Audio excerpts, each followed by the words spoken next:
London সফররত শিক্ষামন্ত্রী নুরুল ইসলাম নাহিদ বলেছেন, বাংলাদেশ শিক্ষা, খাদ্য, বিদ্যুৎ এবং স্বাস্থ্য খাত সহ বিভিন্ন ক্ষেত্রে ব্যাপক উন্নয়ন অর্জন করেছে। তিনি মনে করেন, বাংলাদেশ বর্তমানে সারা বিশ্বে উন্নয়নের মডেল হিসেবে পরিগণিত হচ্ছে।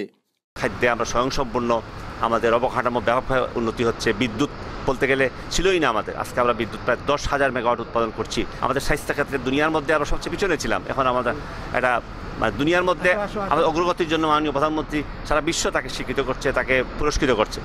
শিক্ষায় আমরা এখন বলা যায় যে সারা জগতের মধ্যে আমরা উদাহরণ হয়ে দাঁড়িয়েছি। এডুকেশন ওয়ার্ল্ড ফোরামের 2 দিনব্যাপী এক সেমিনারে অংশ নিতে শনিবার শিক্ষামন্ত্রী নুরুল ইসলাম নাহিদ লন্ডনে আসেন।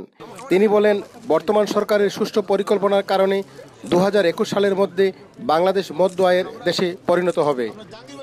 নির্ধারিত সময়ের মধ্যেই আমরা লক্ষ্য অর্জন করতে সক্ষম হব, অর্থাৎ এটা মধ্যম আয়ের রাষ্ট্রে আমরা পৌঁছাতে সক্ষম হব 2021 সালের মধ্যে। শনিবার লন্ডনের হিথ্রো বিমানবন্দরে মন্ত্রীকে স্বাগত জানান যুক্তরাজ্য আওয়ামী লীগের সাধারণ সম্পাদক সৈয়দ সাজিদুর রহমান ফারুক, যুক্তরাজ্য যুবলীগের সাধারণ সম্পাদক সেলিম আহমদ খান সহ তার নির্বাচনী এলাকা সিলেট 6 আসনের প্রবাসীরা। এছাড়া ইউনেস্কোর সহসভাপতি নির্বাচিত হওয়ায় রবিবার শিক্ষামন্ত্রীকে নাগরিক সংবর্ধনা দেয়া হবে।